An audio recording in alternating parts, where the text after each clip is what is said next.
डर काहे खत्म हो गई बा?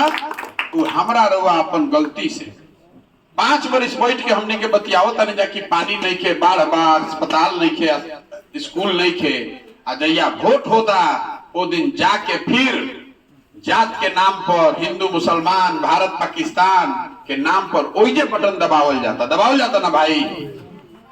आ नहीं खे दबावल जात राउरे विधायक, राउर MP एक बार कोई रवा के ठग दिलस, 2 बार रवा के ठग दिलस, 5-5 बार कैसे ठग देता रे भाई? 5 बार कैसे आदमी जीत जाता लगातार? पहले बाबूजी ठगत रहा ना, ओकर लइको ठगता। हमने के कहतन जे कि हमने कोनो गलतिए नहीं खे। तो पदयात्रा पर यही से निकलल बानी। विकल्प ना रहे। पदयात्रा पर इसलिए निकले हैं कि आकर देखें कि आपकी समस्या क्या है।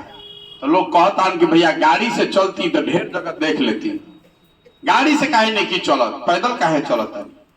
पैदल ऐसे चलता नहीं कि जब पैदल चलता नहीं तो कोनो समीक्षा की जरूरत नहीं के। रउआ हमरा के बतावत नहीं, रउआ हमरा के बतावत नहीं कि हई काम नहीं खे, हौ काम नहीं खे।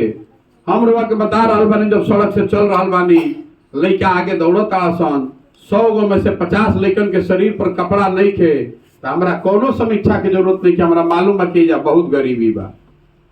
आदमी गांव से निकलता बिना गमछा बनले निकल ना सके, बाहर ना जा सके, तो प्रधानमंत्री कुछो दावा कर ले, नीतीश कुमार कुछो दावा कर ले, हमरा हरुआ पता चल रहा बा कि शौचालय कागजे पर बनल बा ना बात। आना तो शौच खुला में दिखत कैसे बा? जब गांव देहात से आदमी गुजरता, झोपड़ी चारों दोनों ओर दिख रहा बा, तो पता चल रहा बा कि इंदिरा आवास योजना होके कि प्रधानमंत्री आवास योजना, गरीब के घर नहीं मिलत। आदमी हाथ पकड़ के ले जाता घर में, खासकर दलित बस्ती टोला में, कहता भैया खाली देख ली कि कौन दशा में हमनी के रहता नहीं जा। घर में रह जाई तो जीवन भर के कमाई 2-4 गो लेवा लुगरी, एगो बाकस आ जमीन पर सुतता। आ बरसात में पानी भर जाता तो चाचर लगा के ही सुतता, ऊपर चौकी खटिया भी नहीं खे। हमरा बुझाता कि अफसर नेता कितनो दावा कर ले कि भारी विकास हो गई बा, कोनो विकास नहीं खे। गांव के गांव पैदल चलत नहीं जाता, नया लड़का है नहीं खन का भाई, लड़का कहाँ गई सन? तो सब भैया रोजगार करे बहरी चल गए, कोई पंजाब गई, कोई गुजरात गई, कोई केरल गई, कोई तमिलनाडु गई। कोनो घर नहीं खे जहाँ से कि लड़का बहरी करे निखन रोजगार करे।